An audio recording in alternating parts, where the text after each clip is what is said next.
서울은 잠들지 않는 도시입니다. 아직 해조차 뜨지 않은 아침 6시, 1000만 명이 살고 있는 도시 서울에서는 500만 명의 시민이 일터와 학교를 향해 거리로 쏟아져 나옵니다.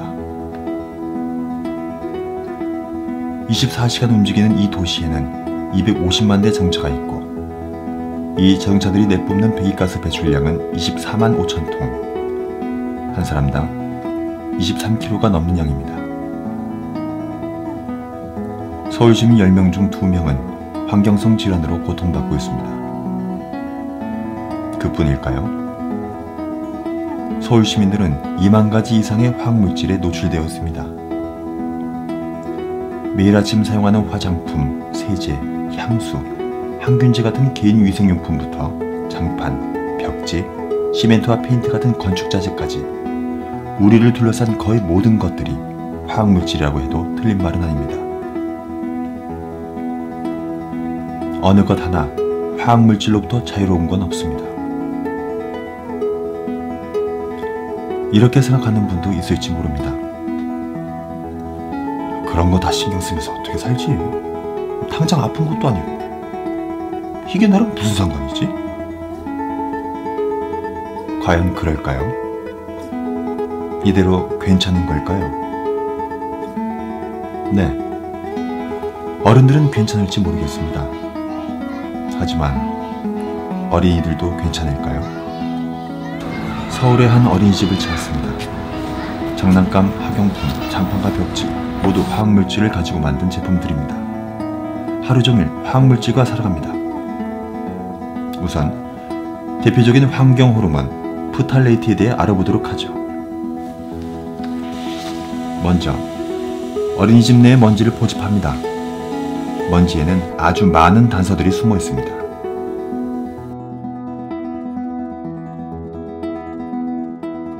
프탈레이트는 플라스틱의 가소제로 사용되는 물질입니다. 가소제는 플라스틱을 부드럽게 해주는 성질이 있고요. 그래서 좀 더 부드러운 플라스틱일수록 프탈레이트가 좀 더 많이 들어가 있다고 보시면 됩니다. 우리 생활 주변에 프탈레이트가 굉장히 많이 광범위하게 사용되고 있는데, 예를 들어서 바닥재나 그다음에 그 충격 방지용 몰딩 이런데 프탈레이트가 굉장히 많이 들어가 있고요. 그리고 애들이 사용하는 것 중에 교구나 장난감 이런 것들에도 프탈레이트가 일정 부분 좀 들어가 있는 그렇습니다. 프탈레이트가 주목받고 있는 이유는 프탈레이트가 대표적인 환경 호르몬이기도 하고, 최근에는 어린이들에게 나타나는 아토피와도 연관이 있다는 보고들이 있습니다. 그래서 먼지 안에 프탈레이트가 많이 나온 이유는 그 생활 공간 주변에 프탈레이트가 사용된 PVC가 많기 때문일 겁니다.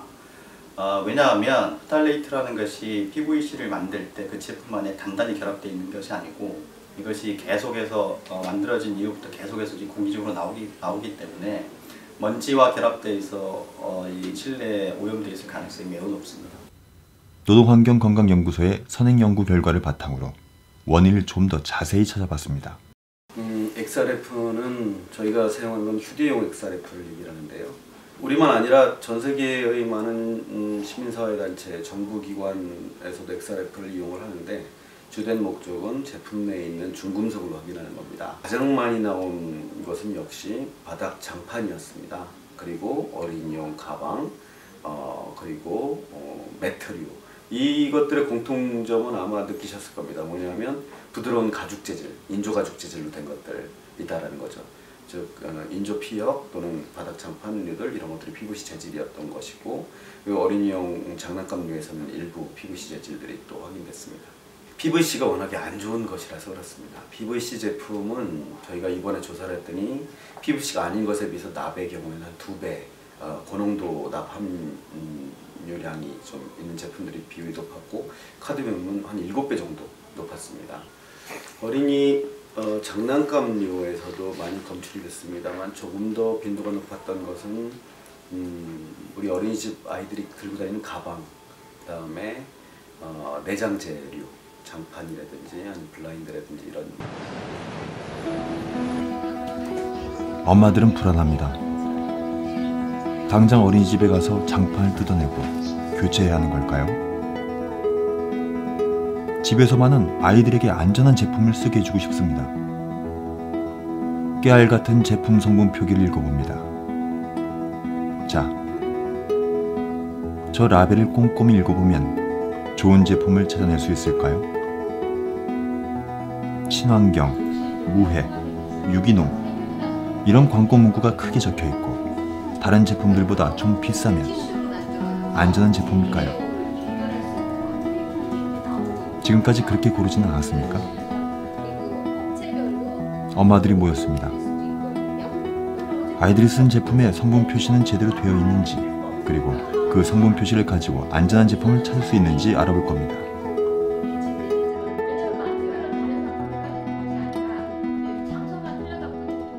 아니요, 어려울 것 같은데요. 어른도 쉽지 않은데 아이들은 더 그런 거에 더 현혹되겠죠. 예쁘고, 뭐 이렇게 색깔도 예쁘고, 뭐 이렇게 포장도 조금 세련되고. 글쎄요. 예, 그래도 뭐 몇 가지 이렇게 밝힌 것들 중에 좀 참조하고 해야 되는데 과히 어렵지 않을까 하는 생각이 드네요. 애들이 봤을 때 제가 현장 조사할 때는 제가 막내 데리고 갔었거든요. 근데 일단 관심은 없죠. 관심은 없고 그냥 TV 광고에 나오는 걸 보면은 아 이거 내가 봤어. 이거 쓰는 거야. 이렇게 할 정도이기 때문에. 그래서 직접 분석해 보기로 했습니다. 일단 제품군별로 문제가 있는지 확인해보고 문제가 있는 제품군은 더 정밀하게 조사하는 방식이었죠. 5개 제품군에서 한 130여 종의 제품을 구매를 했는데요. 그 제품의 이제 성분들을 일일이 확인을 하는 과정이 있었는데 그 과정에서 대부분의 제품군이 아직 우리나라는 전성분 표시제를 시행하고 있지 않기 때문에 그 제품에 표기되어 있는 성분만을 가지고 이 제품에 어떠한 성분들이 들어있는지를 확인하는 것은 매우 어려운 작업이었습니다. 분석한 유해 물질은 프탈레이트, 파라벤, 다이옥산, 트리클로산 및 트리클로카반, 알킬페놀, UV 차단제입니다. 프탈레이트는 욕실용 세정제와 주방용 세정제에서 가장 많이 발견되었습니다. 15개 제품군 중 7개에서 파라벤이 발견되었습니다. 특히 성인용뿐만 아니라 어린이용 치약에서도 높은 농도의 파라벤이 발견되었으며 로션, 샴푸, 바스에서도 비교적 높은 농도로 발견되었습니다. 저희의 기준은 두 가지입니다. 하나는 어린아이들이 노출될 위험이 클 것, 또 하나는 대안이 존재할 것. 그것들을 사용하지 않더라도 그것들에 노출되지 않을 수 있는 길이 있을 것. 이 두 가지 기준인데요. 클로사는 농약으로 처음에 등록이 되어서 사용이 시작된 물질입니다. 다양한 제품에서 항균 기능으로 굉장히 다양하게 사용이 되었는데 동물 실험을 통해서 그 환경 호르몬으로 알려지면서 우려가 있는 물질이고요. 식품을 제조하는 3대 기업과 간담회를 열어서 파라벤유를 안 쓸 수 있겠느냐에 대한 의사타진을 해봤는데 뭐 존슨앤존슨에서 이미 이걸 줄였는데 국내에서도 그 정도로 줄이는 것은 어려운 일이 아니다라는 답을 받아내서 기업들과의 공동 노력이 있다면 충분히 줄일 수 있다고 판단을 했습니다.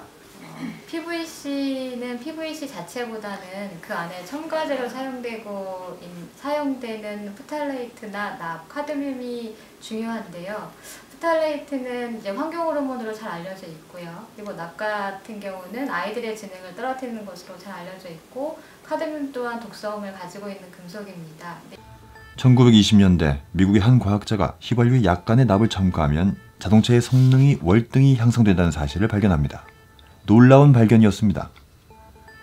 짧은 시간 동안 납이 함유된 휘발유가 전 세계로 퍼져나갔습니다. 그러나 안타깝게도 납이 인체에 치명적이라는 사실이 알려진 데는 꽤 오랜 시간이 걸리게 됩니다. 1970년대에 와서야 납이 없는 무연 휘발유를 도입하기 시작합니다. 과학자들은 혈액 속의 납의 농도가 낮아지는 데는 상당히 오랜 시간이 걸릴 것으로 예상했습니다. 하지만 예상과 다르게 혈중납 농도는 상당히 빠르게 떨어지기 시작했습니다. 개인의 노력으로는 해결할 수 없지만 함께 노력하면 생각보다 쉽게 바뀔 수 있다는 좋은 선례가 만들어진 것이죠. 우리 몸의 혈액과 소변에서 머리카락에서 이런 검출되는 유해한 화학물질들의 농도가 점점 세대를 거치면서 증가하고 있다면 이건 위험 신호로 받아들이자. 바디버드는 우리 몸에 축적된 화학물질을 분석해서 인체 오염 수준을 드러내는 프로젝트입니다. 2004년 미국의 환경단체 EWG는 신생아 제대열을 조사해 287종의 화학물질을 발견해 사회적인 반향을 불러일으켰습니다. 국내에서는 아직 생소하지만 해외에서는 정치인, 배우, 스포츠 스타들이 자진해서 검사를 요청할 정도로 널리 퍼져가고 있습니다. 바디버드는 미국의 유해화학물질관리법을 개정하는 데 중요한 역할을 하게 됩니다. 사실 엄마들은 오래전부터 아이들이 건강한 서울을 만들기 위해 노력해왔습니다. 하지만 엄마들만의 노력만으로 해결될 수 없다는 것 또한 잘 알고 있었습니다. 우선은 정확하고 유용한 정보가 필요합니다. 위험한 제품에 대한 정보뿐만 아니라 안전한 제품에 대한 정보도 필요한 거죠. 안전한 제품과 위험한 제품을 알려주고 유해 화학물질에 얼마나 노출되었는지 선명히 보여주는 것만으로는 충분하지 않습니다. 엄마와 아이들도 마을의 자영업자들도 함께 참여할 수 있도록 문턱을 낮추고 물타를 넓히는 작업도 필요합니다. 특히 어린이집의 경우에는 우리 동네에서 리모델링을 한다거나 아니면 신축 어린이집이 생길 경우에는 반드시 그런 것들을 알려주는 것들을 하고 싶습니다.